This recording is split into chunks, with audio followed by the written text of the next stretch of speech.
How did learning sign language to surprise my deaf girlfriend expose her darkest secret? My girlfriend, Natasha, told me about being deaf the second time we met, sitting across from each other at a coffee shop with her phone between us for the speech-to-text app. She explained she'd lost her hearing at age 7 from meningitis and learned to lip-read so well that most people never realized she was deaf until conversations got complicated. She showed me how the app worked, speaking clearly while watching my lips, and I typed responses until I got better at facing her directly when I talked. The whole thing felt natural after the first awkward 10 minutes, and by our third date, I'd mostly forgotten about the hearing part because she was so good at navigating the hearing world. 3 months into dating, I met her family at a big Sunday dinner at her parents' house in Maryland. Her mom, Linda, her dad, Gregory, her older brother, Callum, and her younger sister, Iris, were all deaf, the whole family communicating in this beautiful flowing sign language I couldn't understand at all. They were patient with me, writing notes on a whiteboard and typing on phones, but I felt completely left out watching them sign to each other across the dinner table. Natasha translated some things for me, but I could tell she was exhausted by the end of the night from bouncing between 2 languages. On the drive home, she apologized for how tiring the dinner must have been for me, and I told her honestly it wasn't tiring, just frustrating that I couldn't be part of the conversations happening right in front of me. That night, I started researching ASL classes in our city and found a community college program that met Wednesday evenings and Saturday mornings. The instructor was a CODA, which I learned meant Child of Deaf Adults, and she'd grown up signing before she could speak English. I enrolled without telling Natasha because I wanted it to be a surprise, imagining her face when I suddenly started signing at the next family dinner. The first class was humbling because my hands felt clumsy and stupid trying to form the shapes, and my brain couldn't process the grammar, which was completely different from English. But I kept showing up, practicing alphabet fingerspelling during my commute, and watching ASL videos on YouTube before bed. Wednesday evenings became my secret project, telling Natasha I had a work thing or plans with friends while actually sitting in a classroom learning to sign colors and animals and basic phrases. After 6 weeks, I could introduce myself and ask simple questions, my hands still moving too slowly, but at least forming recognizable signs. My instructor, Delilah, was encouraging but honest, telling me it would take years to become truly fluent, but that Natasha would appreciate the effort even at my beginner level. I started watching deaf YouTubers and following deaf TikTok creators, absorbing not just the language but the culture and the community that came with it. By month 3, I could follow simple conversations if people signed slowly, though my receptive skills were way better than my expressive ones. My hands still fumbled when I tried to sign, but I could understand maybe 60% of what I saw if I focused hard. Delilah suggested I start attending deaf events to practice in real situations, so I found a deaf coffee chat that met Friday mornings at a cafe downtown. I showed up terrified the first time, ordered my coffee and fumbling signs, and sat in the corner watching deaf people sign to each other with this casual fluency I desperately wanted. A guy around my age named Isaiah noticed me struggling and came over, asking in slow signs if I was learning ASL. I signed back that my girlfriend was deaf, and I wanted to surprise her, and he smiled and introduced me to his friends. They were patient with my terrible signing, correcting my hand shapes and teaching me slang that Delilah never covered in class. Every Friday morning, I'd show up and spend an hour immersed in sign language, my brain exhausted but happy by the end. Natasha asked once why I was so tired on Friday mornings, and I blamed it on bad sleep while internally feeling guilty about the lie. But I told myself it was a good lie, a surprise that would make her happy when I finally revealed it, probably at her birthday dinner in 2 months, when her whole family would be there to witness it. Month 4 of learning ASL, I was getting comfortable with basic conversations and could understand chunks of what I saw even when people signed at normal speed. Delilah introduced me to classifiers and directional verbs, the advanced grammar that made ASL its own complete language instead of just English on hands. I practiced constantly, signing to myself in the car and at home when Natasha wasn't around, my muscle memory slowly improving. She noticed my hands moving sometimes and asked what I was doing, and I'd make up something about a nervous habit or stretching my fingers from too much computer work. The lies were piling up, but I kept telling myself it was worth it for the eventual surprise. Friday coffee chats became the highlight of my week, and Isaiah invited me to a deaf game night at his apartment. I showed up nervous and spent 3 hours playing Cards Against Humanity in ASL, laughing so hard I cried when someone made a joke I actually understood without anyone translating. These deaf people had welcomed me into their community and were teaching me not just their language but their way of seeing the world, and I felt honored to be included even as a hearing person stumbling through their language. Isaiah's roommate, a deaf woman named Piper, asked me about Natasha and seemed genuinely happy that I was learning for her. She said it was rare for hearing partners to put in this kind of effort, and that Natasha was lucky to have me. Month 5, and I was dreaming in sign language sometimes, my brain finally processing it as real language instead of just memorized gestures. Delilah said I was progressing faster than most students, probably because I was practicing outside class and immersing myself in the deaf community. She taught me the difference between ASL and signed English, explaining that true ASL had its own grammar and syntax that didn't follow English rules at all. I started thinking in ASL grammar, understanding why deaf people structured sentences the way they did, and my signing became more fluid and natural. Natasha's birthday was coming up in 3 weeks, and I'd planned the whole reveal. I'd signed to her family at dinner, surprising everyone with months of secret study. I imagined her parents' faces, Gregory and Linda watching me sign, realizing I'd committed to truly joining their world instead of expecting Natasha to live entirely in mine. I bought a new shirt for the dinner and practiced my introduction speech in front of my bathroom mirror, refining the hand shapes and facial expressions that were such a crucial part of ASL grammar. Everything was perfect. The surprise was ready. Then Friday morning at the coffee chat, I saw Natasha walk in with another man, both of them signing to each other with the easy intimacy of people who'd known each other forever. My stomach dropped, and I froze in my chair, watching them order coffee together at the counter. She was laughing at something he'd signed, her face bright and animated in a way I recognized from our dates, and the guy kept touching her arm in this familiar casual way that made my chest tight. They found a table in the corner, and I shifted my position so I could see them without being in their line of sight. Isaiah noticed my distraction and asked what was wrong, and I signed to him that my girlfriend just walked in with another guy. He looked over, studied them for a moment, and asked if I was sure they were together, or if maybe he was just a friend. I told him I didn't know, but the body language looked wrong. Isaiah said I should just go over and say hi, find out what was happening directly, but I signed that I wanted to watch first and understand what I was seeing. The guy signed something and Natasha responded, her hands moving fast and confident, and I caught maybe half of it because they were too far away and signing at full speed. I recognized a few signs. Tomorrow, meeting, secret, and careful. That last sign made my blood run cold. Why did Natasha need to be careful? The guy signed something else and she nodded, then pulled out her phone and showed him something on the screen. He studied it and signed what looked like approval, and they continued their conversation in rapid ASL. I couldn't fully follow from this distance. I excused myself from Isaiah's table and moved to the bathroom, positioning myself at an angle where I could see Natasha's table through the hallway mirror. My hands were shaking and my heart was pounding in a way that had nothing to do with caffeine. I watched them for another 10 minutes, trying to read their signs and piece together what they were discussing. Natasha kept checking her phone, and the guy kept nodding, their conversation looking more businesslike than romantic, but that almost made it worse. What business could she possibly have with this guy that she'd never mentioned to me? They finished their coffee and stood up, and I ducked fully into the bathroom hallway to avoid being seen. I watched through the mirror as they left together, Natasha signing something that made him laugh before they walked out the door into the morning sunlight. I stayed in the hallway for another 5 minutes, my brain trying to process what I'd just witnessed. When I came back to the table, Isaiah asked if I was okay, and I signed that I didn't know, that something felt wrong, but I couldn't explain it. He suggested I talk to Natasha directly, but I said I needed to think first. I left the coffee chat early and drove home, my mind spinning with possibilities. Maybe the guy was just a friend from the deaf community. Maybe they were planning some kind of surprise for me. Maybe I was overreacting because I'd kept my ASL learning secret and now felt guilty about spying on a conversation I shouldn't have understood anyway. I didn't mention anything to Natasha that night when we had dinner at her apartment. She seemed normal, talking about her work week and asking about mine, her phone on the table between us for the speech-to-text app we still used for complicated conversations. I kept studying her face for signs of deception, but she was the same Natasha I'd been dating for 5 months. Warm, funny, affectionate, showing no indication that anything was wrong or different. We watched a movie with subtitles, and she fell asleep on my shoulder halfway through, her breathing even and peaceful. I stayed awake, staring at the ceiling and replaying the coffee shop scene in my head. The next Friday, I showed up at the coffee chat hoping to see her again, maybe understand more about what was happening. I positioned myself at a table with a clear view of the entrance and waited, pretending to practice fingerspelling with Isaiah while actually watching the door. She didn't show up. Neither did the mystery guy. I felt relieved and disappointed at the same time.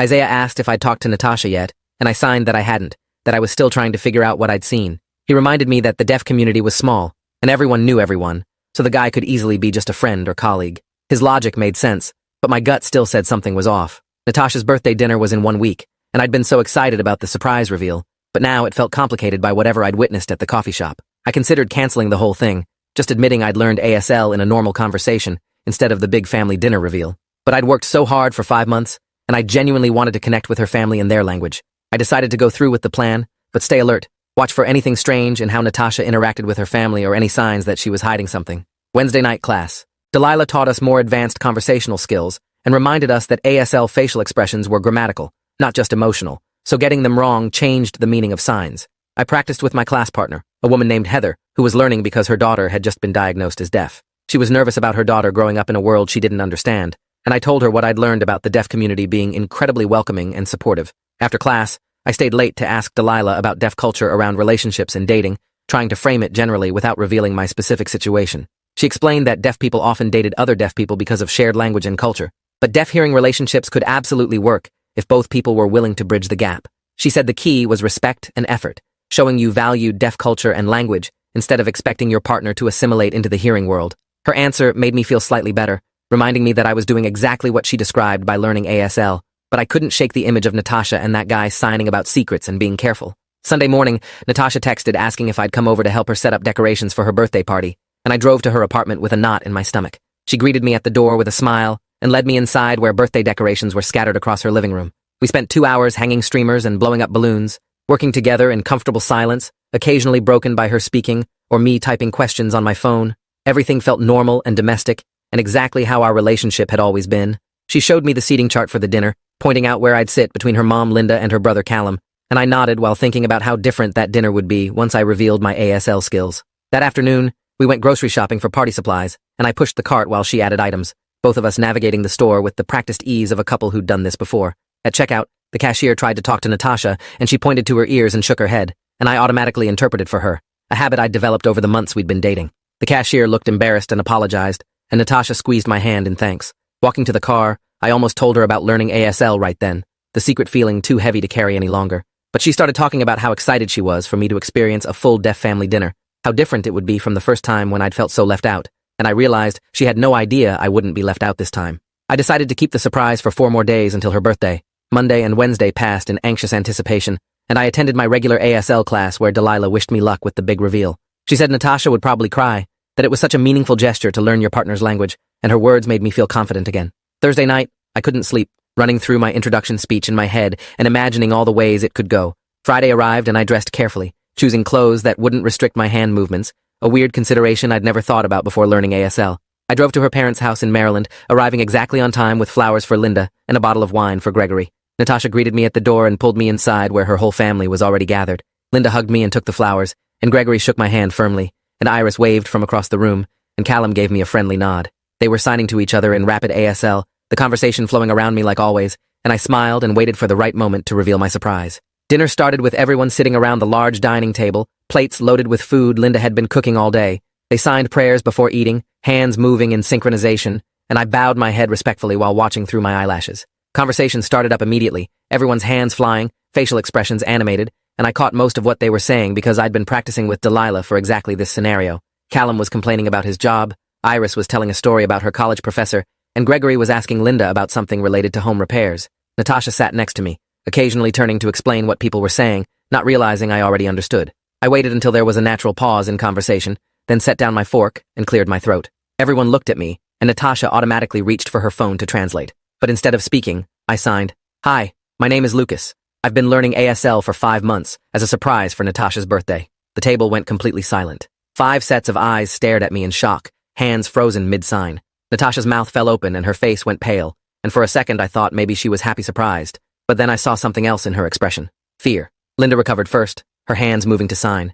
"You know ASL? You've been learning?" I signed back. "Yes, for 5 months. I wanted to be part of the family conversations." Gregory signed something to Linda that I couldn't quite catch because he was looking at her instead of at me, and she responded with a quick sign that looked like problem or careful. Callum's expression had gone neutral and hard, and Iris looked between her parents and Natasha with growing concern. The energy at the table had shifted completely from the warm family dinner I'd expected to something tense and uncomfortable. Natasha found her voice and said out loud, That's really sweet, Lucas. I had no idea," but her hands were shaking and she wouldn't meet my eyes. I signed to her. "I wanted to surprise you.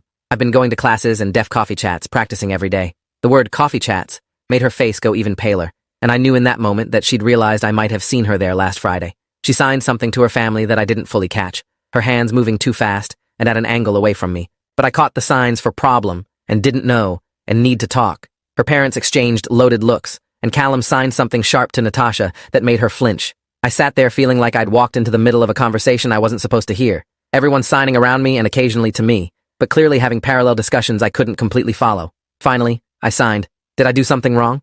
I thought you'd be happy." Linda's face softened and she signed.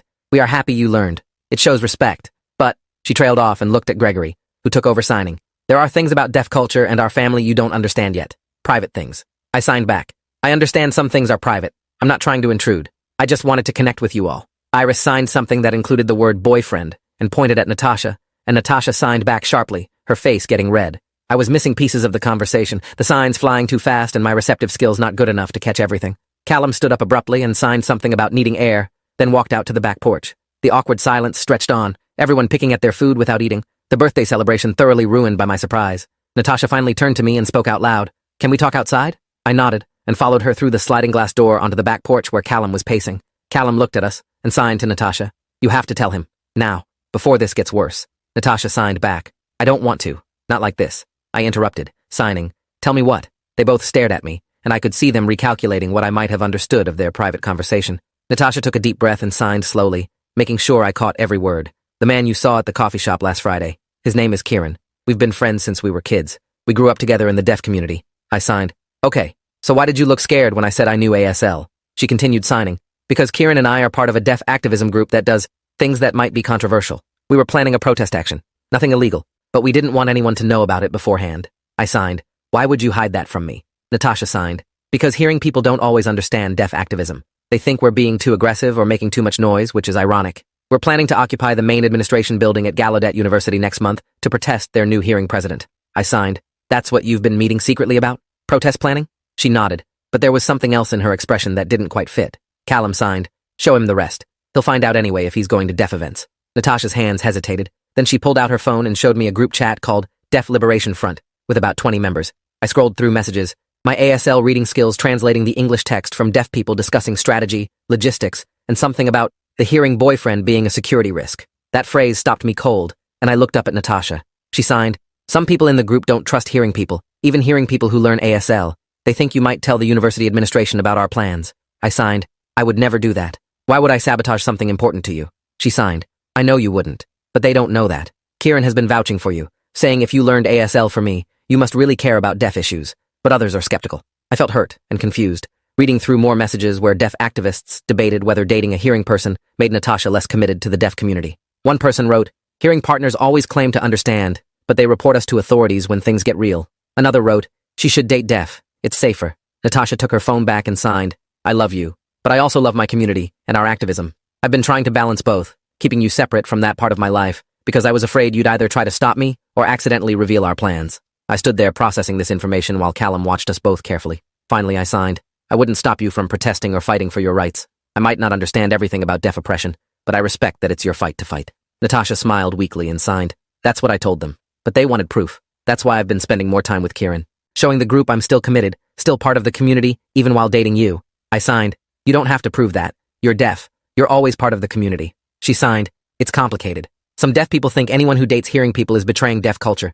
Like we should only date other deaf people to keep the culture pure. The concept disturbed me. This idea that love had to stay within cultural boundaries. I signed. That's like saying I can only date hearing people. It's wrong. Natasha signed. I agree, but not everyone in the community agrees. That's why I was being careful. We went back inside, and the dinner continued awkwardly. Everyone now aware that I could understand their signing, which changed the dynamic completely. Linda tried to restart normal conversation, asking me about work and sign, and I responded in my stilted ASL, hyper-aware of every grammatical mistake. Gregory asked how I'd learned so fast, and I explained about classes and deaf coffee chats and YouTube videos, leaving out the part where I'd seen Natasha there. Dessert came and we sang Happy Birthday in ASL, hands moving to the rhythm instead of voices, and Natasha blew out candles while her family signed applause. The evening ended earlier than planned, everyone claiming tiredness, and I drove Natasha back to her apartment in thick silence. Inside, she collapsed on her couch, and I sat next to her, neither of us knowing how to start the conversation we needed to have. Finally, she spoke out loud. I'm sorry I didn't tell you about the activism. I should have trusted you. I responded by signing, wanting to practice, and also wanting her to see I was committed. You should have. I would have supported you. I do support you. She signed. The protest is happening 3 weeks from now. We're going to occupy the admin building for 24 hours, or until they agree to meet our demands about deaf leadership and ASL requirements for all university staff. I signed. What can I do to help? She looked surprised, her hands pausing before signing. You'd help us? Even though you're hearing? I signed. Of course. This is important to you and your community. Just tell me what you need. She smiled, real warmth returning to her face, and signed. The group meeting is tomorrow night. Come with me. Meet everyone officially. Show them you're trustworthy. I agreed, though my stomach nodded thinking about walking into a room full of deaf activists who'd been debating whether I was a security risk. Saturday evening, we drove to Kieran's apartment where the Deaf Liberation Front meeting was happening. I was nervous, my hands sweating as we climbed the stairs to the 3rd floor. Natasha squeezed my hand and signed, just be yourself. Answer their questions honestly. They'll see you're good. The apartment was packed with deaf people, maybe 15 of them, all signing in rapid conversations that I couldn't fully follow. Kieran answered the door and studied me carefully before signing. So you're Lucas, the hearing boyfriend who learned ASL. I signed. Yes, nice to meet you officially. He nodded and let us in, and conversation stopped as everyone turned to look at me. Natasha introduced me, signing my name and explaining I'd been learning for 5 months. A woman named Simone signed, why did you learn? What's your real motivation? I signed, to connect with Natasha and her family, to show respect for deaf culture. Simone signed, lots of hearing people claim to respect us, then they call the cops when we fight for our rights. I signed, I'm not like that. I believe in your right to protest and fight for deaf leadership. Another man, whose name I didn't catch, signed, can you interpret for us if we need hearing communication during the protest? I signed, yes, if that would help. They exchanged looks, signs flying between them too fast for me to follow completely, debating something about trust and security. Kieran finally signed, okay, you can help with logistics, but you don't get to know all the details until right before. Security precaution. I signed, I understand. The meeting continued for 2 hours, discussing supplies needed, communication plans, media strategy, and what to do if police showed up. I sat quietly watching, understanding maybe 70% of what was signed, occasionally asking Natasha to clarify things I missed. The passion in the room was incredible. Everyone so committed to fighting for deaf rights and representation, and I felt honored to witness it, even as an outsider. Near the end, Simone signed to me, "If you betray this group, if you tell anyone about our plans, you'll destroy Natasha's reputation in the deaf community forever. She's vouched for you. Don't make her regret it." The threat was clear, and I signed back, "I won't betray anyone. You have my word." She held my gaze for a long moment before nodding. After the meeting, Natasha and I sat in my car outside Kieran's building. She signed, "Thank you for coming, for being respectful." I know it was intimidating. I signed, "They have every right to be cautious. Hearing people have betrayed deaf activists before." She signed, "Yes, many times. That's why trust is hard." I signed, "I'll earn it, however long it takes." She leaned over and kissed me, her hands coming up to hold my face, and when we broke apart, she signed, "I love you.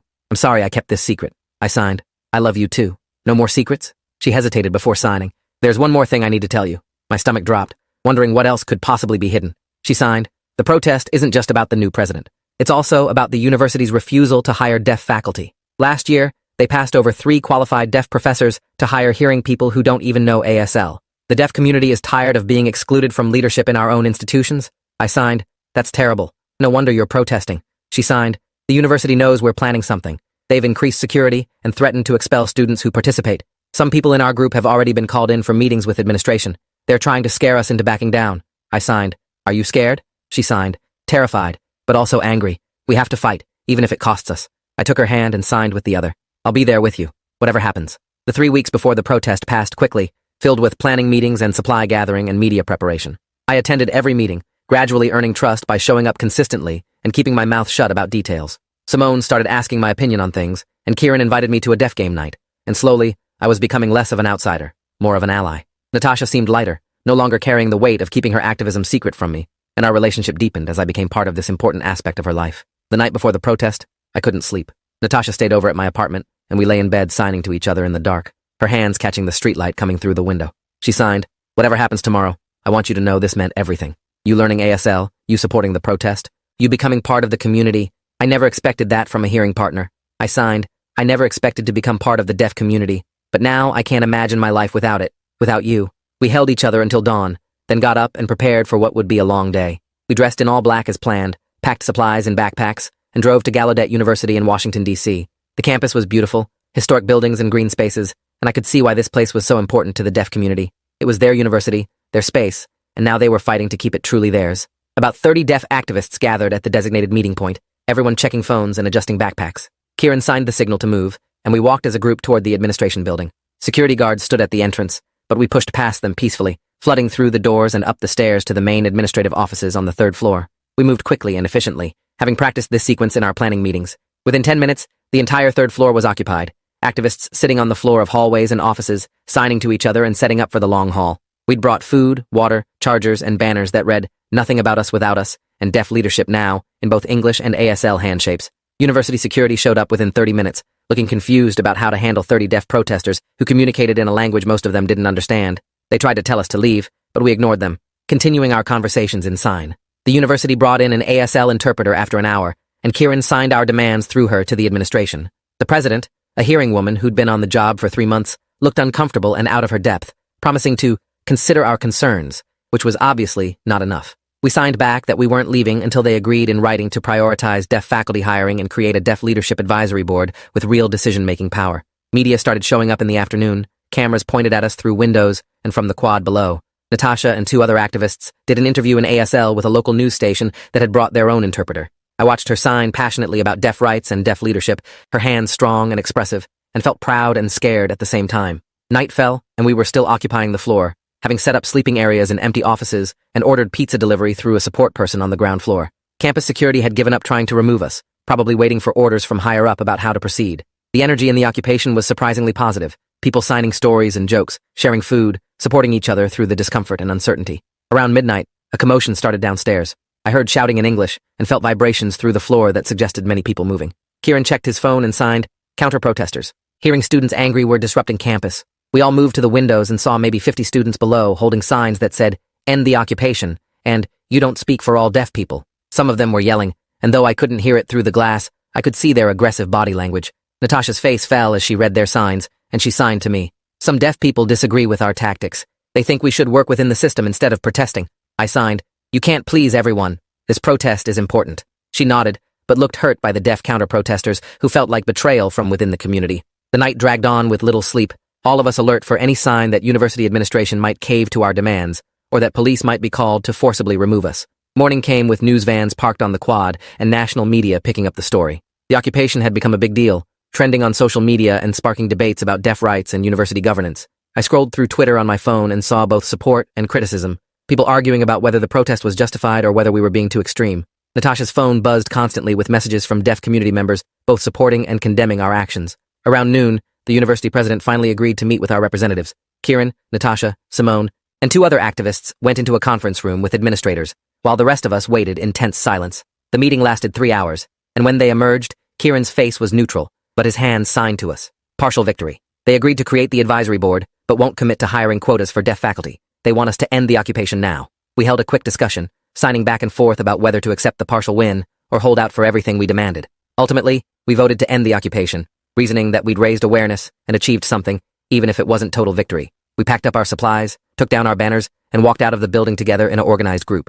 Students and media were waiting outside, cameras everywhere, and Natasha signed a brief statement about what we'd accomplished and why the fight would continue.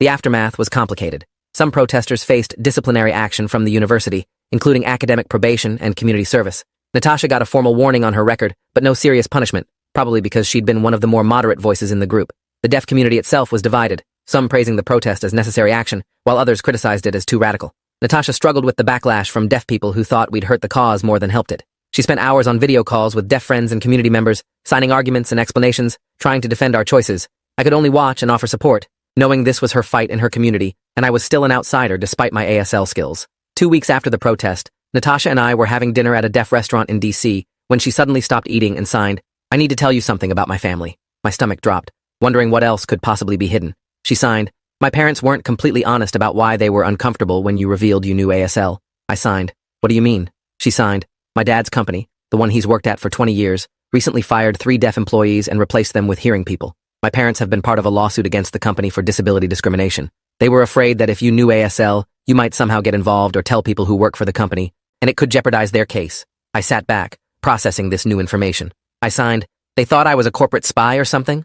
Natasha signed, "Not exactly, but they know how small the deaf community is. Everyone talks. They were being cautious about who knew what." I signed, "I would never do anything to hurt your family's lawsuit." She signed, "I know. I told them that, but they're paranoid because the company has been really aggressive about trying to shut down the lawsuit, threatening the plaintiffs, trying to dig up dirt on them, making their work lives miserable." I signed, "That's horrible. What can I do to help?" She signed, "Just be patient with my family. Let them see over time that you're trustworthy. They'll come around." But as I signed my agreement, I couldn't shake the feeling that there were still layers to this situation I didn't fully understand. The deaf community's wariness of hearing people ran deeper than I'd realized, rooted in generations of discrimination and betrayal. Learning ASL had given me access to their language, but not automatic trust, and I was starting to understand that trust would take years to build, not months. The next deaf coffee chat I attended, I felt the shift in how people treated me. Some of the regular attendees who'd been friendly before now kept their distance, probably hearing about the protest and my involvement. Others were more welcoming, appreciating that a hearing person had stood with deaf activists, even when it got difficult. Isaiah pulled me aside and signed, "You did good at the occupation, but you need to understand something about being a hearing ally in the deaf community." I signed, "Tell me." He signed, "Your job isn't to lead or make decisions for us. It's to support and amplify deaf voices. Sometimes hearing people learn ASL and then think they understand everything about deaf experience. They start speaking for us instead of with us." I signed, "I never want to do that. How do I make sure I don't?" He signed, "Keep learning, keep listening. And when deaf people correct you or tell you you're wrong about something, accept it without getting defensive. That's the difference between real allies and performative ones." His words stuck with me, and I thought about them constantly over the following weeks. I continued attending ASL classes, now in advanced level with Delilah, and joined more deaf community events, always trying to be helpful without being intrusive. Natasha's family slowly warmed up to me again, seeing that I'd kept their secrets and supported their daughter through the protest. Linda invited me to family dinner again 2 months after the birthday disaster, and this time the energy was completely different. They included me in conversations, signed directly to me instead of through Natasha, and Gregory even told a joke that required understanding ASL puns,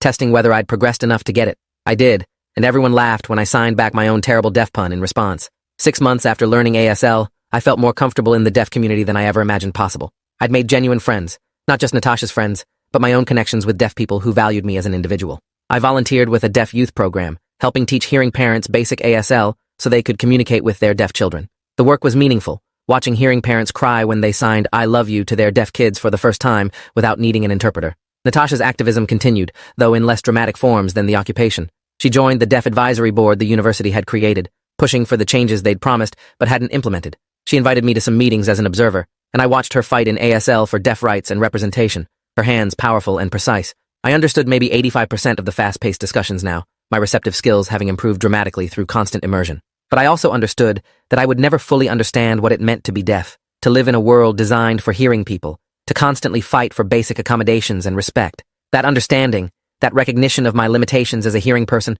was maybe the most important thing I'd learned alongside ASL. One night, lying in bed signing to each other in the dark like we often did now, Natasha asked me, "Do you regret learning ASL? All the complications it brought?" I signed, "Never. Learning ASL gave me you, your family, your community. It showed me a whole world I didn't know existed.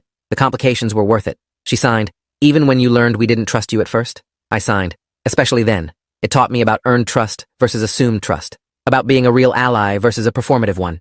She smiled and signed, "You're getting wise in your old age." I signed, "I'm learning from the best people." We fell asleep signing to each other, hands eventually stilling as exhaustion took over, but still touching, still connected. Learning sign language to surprise my deaf girlfriend had exposed secrets and complications I never anticipated, but it also gave me something invaluable that I couldn't have found any other way. A language, a community, a deeper understanding of myself and the world. So that's how learning sign language to surprise my deaf girlfriend exposed her darkest secret, which turned out to be not so dark after all, just complicated by justified caution and the weight of being part of a community that spent generations fighting to be heard in a world designed for hearing people. If you found this story about cross-cultural relationships and activism interesting, share it with someone who needs to understand why learning your partner's language is about more than just vocabulary and grammar. Appreciate you watching this far. If you enjoyed it, drop a like, leave a comment, and subscribe so you won't miss the next story.